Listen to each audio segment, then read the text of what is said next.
Lévitique chapitre 7. Voici la loi du sacrifice de culpabilité, c'est une chose très sainte. C'est dans le lieu où l'on égorge l'holocauste que sera égorgée la victime pour le sacrifice de culpabilité.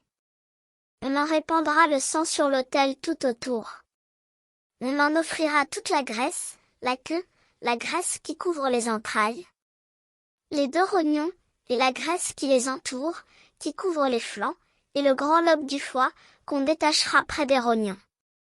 Le sacrificateur brûlera cela sur l'autel en sacrifice consumé devant l'Éternel. C'est un sacrifice de culpabilité. Tout mâle parmi les sacrificateurs en mangera, il le mangera dans un lieu saint, c'est une chose très sainte. Il en est du sacrifice de culpabilité comme du sacrifice d'expiation. La loi est la même pour ces deux sacrifices, la victime sera pour le sacrificateur qui fera l'expiation. Le sacrificateur qui offrira l'holocauste de quelqu'un aura pour lui la peau de l'holocauste qu'il a offert. Toute offrande cuite au four, préparée sur le grill ou à la poêle, sera pour le sacrificateur qui l'a offerte. Toute offrande pétrie à l'huile et sèche sera pour tous les fils d'Aaron, pour l'un comme pour l'autre. Voici la loi du sacrifice d'action de grâce, qu'on offrira à l'Éternel. Si quelqu'un l'offre par reconnaissance, il offrira, avec le sacrifice d'action de grâce, des gâteaux sans levain pétris à l'huile, des galettes sans levain arrosées d'huile, et des gâteaux de fleurs de farine frites et pétris à l'huile. À ces gâteaux il ajoutera du pain levé pour son offrande, avec son sacrifice de reconnaissance et d'action de grâce. On présentera par élévation à l'Éternel une portion de chaque offrande, elle sera pour le sacrificateur qui a répandu le sang de la victime d'action de grâce.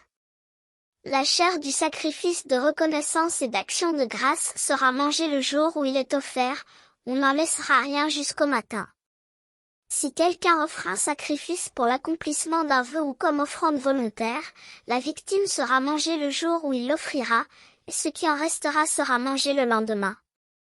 Ce qui restera de la chair de la victime sera brûlé au feu le troisième jour. Dans le cas où l'on mangerait de la chair de son sacrifice d'action de grâce le troisième jour, le sacrifice ne sera point agréé, il n'en sera pas tenu compte à celui qui l'a offert, ce sera une chose infecte, et quiconque en mangera restera chargé de sa faute. La chair qui a touché quelque chose d'impur ne sera point mangée, elle sera brûlée au feu. Tout homme pur peut manger de la chair, mais celui qui, se trouvant en état d'impureté, mangera de la chair du sacrifice d'action de grâce qui appartient à l'Éternel, celui-là sera retranché de son peuple. Et celui qui touchera quelque chose d'impur, une souillure humaine, un animal impur, ou quoi que ce soit d'impur, et qui mangera de la chair du sacrifice d'action de grâce qui appartient à l'Éternel, celui-là sera retranché de son peuple. L'Éternel parla à Moïse, et dit: Parle aux enfants d'Israël, et dis, vous ne mangerez point de graisse de bœuf, d'agneau ni de chèvre. La graisse d'une bête morte ou déchirée pourra servir à un usage quelconque, mais vous ne la mangerez point.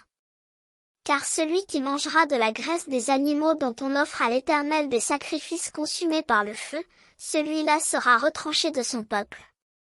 Vous ne mangerez point de sang, ni d'oiseaux, ni de bétail, dans tous les lieux où vous habiterez. Celui qui mangera du sang d'une espèce quelconque, celui-là sera retranché de son peuple.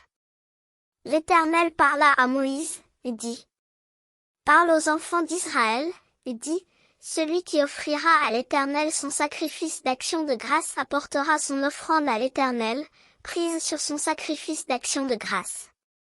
Il apportera de ses propres mains ce qui doit être consumé par le feu devant l'Éternel, il apportera la graisse avec la poitrine pour l'agiter de côté et d'autre devant l'Éternel.